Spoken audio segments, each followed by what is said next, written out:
કારેલીબાગ અમિતનગર વિસ્તારમાં યુવકોને મહિલાઓ વચ્ચે મારામારી થયાનો વિડીયો સોશિયલ મીડિયામાં વાયરલ થઈ રહ્યો છે।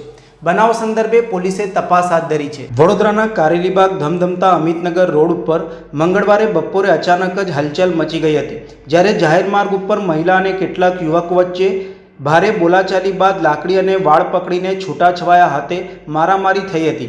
સમગ્ર ઘટનાનો વિડીયો હાજર રહેલા લોકોના મોબાઈલ કેમેરામાં કેદ થયો હતો અને થોડા સમયમાં સોશિયલ મીડિયા ઉપર વાયરલ થઈ ગયો હતો। પ્રાથમિક માહિતી અનુસાર આ બનાવ એક નાનકડી વાહન અકસ્માતની ઘટનાને લઈને શરૂ થયો હતો, પરંતુ ગુસ્સાની તીવ્રતામાં બંને પક્ષો વચ્ચે વાતાવરણ એટલું તણાવપૂર્ણ બન્યું હતું કે વાત બોલાચાલીમાંથી વાત મારામારી સુધી પહોંચી ગઈ હતી। ઘટના દરમિયાન એક મહિલા લાકડી લઈને આવી અને સામે પક્ષ ઉપર હુમલો કરવાનો પ્રયત્ન કર્યો હતો।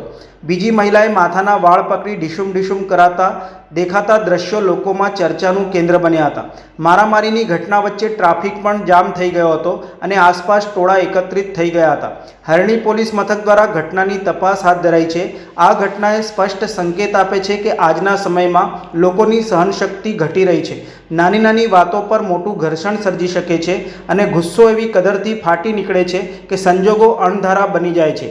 ઇન્ટરનેટ અને સોશિયલ મીડિયાના યુગમાં આ પ્રકારની ઘટનાઓ તરત જ જાહેર થવા લાગી છે। લોકોએ શાંતિ બનાવી રાખવી જોઈએ, કેમ કે ગુસ્સો એ વ્યક્તિને નુકસાન જ કરતો હોય છે।